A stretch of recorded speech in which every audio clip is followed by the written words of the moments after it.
for you today. It's the brand new Dingo. I'm Darren Kinder. And I'm Rob Lewis. We're going to take a look at the Dingo. This is based off of the Arctic Cat Snow Pro Snowcross race sled. And what they've done, the Dingo is an all-terrain snowmobile. So you can run this snowmobile in the summer, obviously like we're doing out here in the sand dunes. There's also the kit that you take the tires off the front of it, put the skis back on it, and make it ready again. So it's really a snowmobile for all seasons. Now, if you're very familiar with most of the snowmobile suspensions and slides, they're only going to have a real slide because they've eliminated that by adding extra bogey wheels to it, and this is a completely different suspension. So if you're going to get one of the retrofit kits, it'll come with a brand new one of these. You just slide it, you take your old one out by just removing just this one bolt on this side and one on the other, and that whole suspension just comes out in about 2 seconds, so that's really nice. And as far as your paddle goes, it will never wear out. So you can take it from snow to sand and back again, all by just changing out that suspension in a real quick format.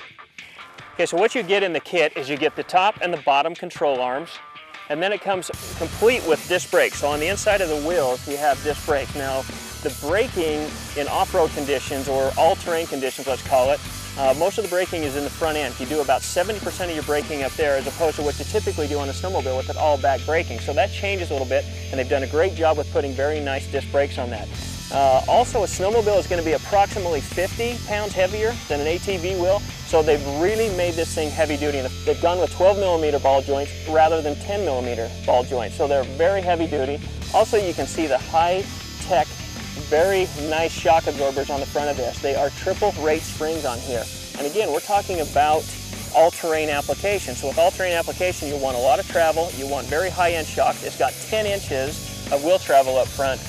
You know, at first it was a little difficult to get used to it because I didn't know if it was a snowmobile or a four-wheeler, but after riding it I found out it's neither. It has its own fun characteristics. The fun thing is too, we're both avid snowmobilers, and we're not professional Dingo riders by any means, but we show up, jump on these things, and I don't know, it felt like to me that it was a perfect mix between a four-wheeler and a snowmobile. When you get climbing those hills, you can really lay it on its edge and pull it up, and it's a lot of fun. It's just like snowmobiling in the summer. You know, many of you are probably asking yourself, how is that rear suspension going to handle?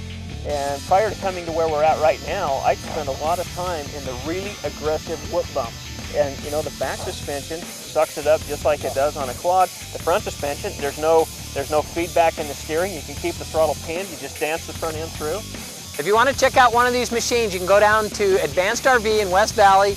They're fabulous guys. It's a great place to go check them out. Or you can check them out at Black Diamond Extreme, and their website is bd-extreme with an X, not an E on the front of it, bd-extreme.com.